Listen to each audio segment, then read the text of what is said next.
अभी कुछ ही दिनों पहले खबर आई थी कि यूपी के गाजियाबाद में एक फर्जी दूतावास पकड़ा गया, फर्जी एम्बेसी। इस फर्जी दूतावास का जो सरगना था वो हर्षवर्धन जैन है, जिसके पास अलग अलग देशों के करीब 12 डिप्लोमेटिक पासपोर्ट हैं, 45 लाख रुपए बरामद हुए, तमाम जगहों की विदेशी करेंसी मिली, आउडी मर्सिडीज जैसी 20 डिप्लोमेटिक नंबर वाली गाड़ियां, और यहां तक कि उसके पास से एक सैटेलाइट फोन भी मिला। ये जो आदमी है, इसने फ्रांस और लंदन जैसी जगहों पर पढ़ाई की है और एक बड़े कारोबारी फैमिली से इसका ताल्लुक है। ये कभी दुबई, कभी साउथ अफ्रीका, कभी पेरिस, कभी लंदन, कभी सऊदी अरेबिया में घूमता रहता था। पर एक बात जो कचोट रही है वो ये है कि पिछले कुछ सालों से ऐसे फर्जीवाड़ा करने वालों का बोलबाला है।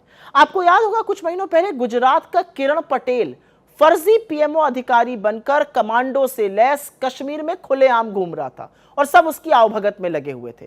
फिर थोड़े दिन पहले गुजरात के गांधीनगर में 9 सालों से चल रहा एक फर्जी कोर्ट बरामद हुआ, जहां पर फर्जी जज थे, फर्जी वकील थे, फर्जी स्टाफ, सब कुछ था। गुजरात के ही भुज में फर्जी ईडी की टीम पकड़ी गई थी, जिसने कई सालों से दर्जनों रेड करी थी और भारी वसूली की थी।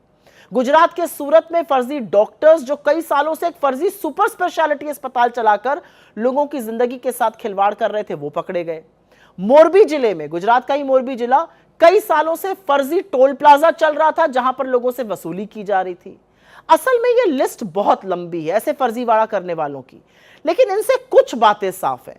पहली बात यह कि ये सारे फ्रॉड बिना बड़े स्तर पर मिली भगत के इस तरह से पनप नहीं सकते हैं। पकड़े जाने पर भले उन्हें डिसोन कर दिया जाता हो, लेकिन कहीं ना कहीं ये किसी ना किसी बड़े आदमी, प्रशासन, पुलिस, सरकार का हाथ और वरदहस्त इन पर जरूर है। दूसरी बात ये कि सरकार के पूरे तंत्र में कहीं कुछ तो बहुत बड़ी गड़बड़ी है, क्योंकि एजेंसियां अपना काम ठीक से कर नहीं रही हैं। वरना खुलेआम दिन दहाड़े पॉश इलाकों में कोई एम्बेसी खोले बैठा है, कोई कश्मीर जैसे संवेदनशील इलाकों में कमांडोज के साथ घूम रहा है, उसको हाई प्रोफाइल सुरक्षा मिली हुई है, कोई ईडी की टीम बना फिर रहा है, कोई सुपर स्पेशलिटी अस्पताल चला रहा है, ये कैसे संभव है? लेकिन कहीं ना कहीं ये फर्जीवाड़ा एक चीज दर्शाता है कि देश में, सरकार में, प्रशासन में कुछ तो बड़ी गड़बड़ी है।